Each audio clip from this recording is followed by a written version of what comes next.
It was 11:47 a.m. on the most ordinary Tuesday in July.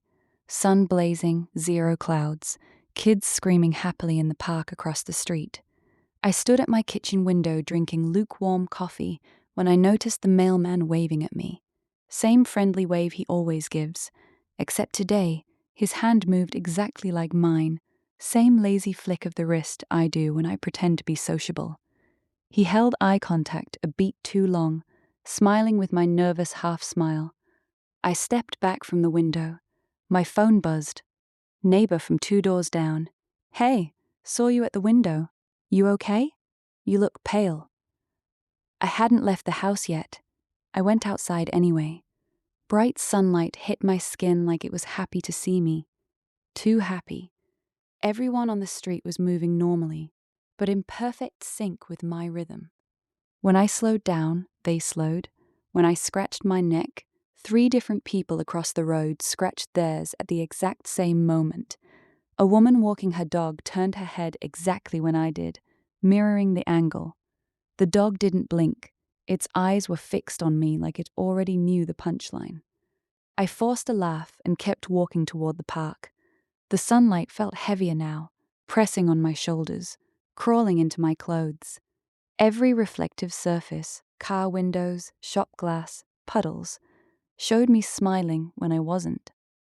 At the park bench I sat down hard. An old man feeding pigeons looked over and said cheerfully, "Rough night, huh?"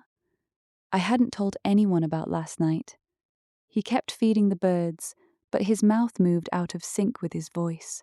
The voice was mine, low, the one I use when I talk to myself after too much wine. "You shouldn't have done that to her," the old man said gently, using my exact words from 2:17 a.m. when I was alone in my apartment. She didn't deserve it. My blood turned to ice. No one knew. No one was there. I stood up fast. The entire park went quiet at once. Every kid, every bird, every leaf stopped mid-motion.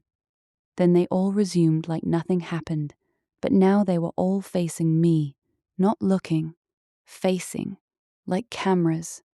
The sunlight burned hotter on my skin. I could feel it tasting me. I ran back home. Every window on the street had someone standing in it, watching with my face wearing different expressions I've made in private. My face on the teenage girl 2 houses down.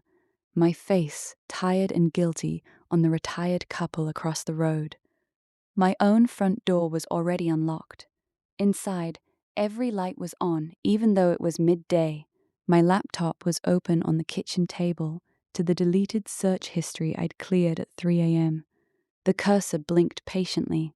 The sunlight poured through the windows like liquid gold, illuminating every speck of dust and something else. Tiny threads of light connecting everything in the room back to me, to my chest, to my eyes. A soft, familiar voice came from the brightest patch of sun on the floor, warm, understanding, and utterly without mercy.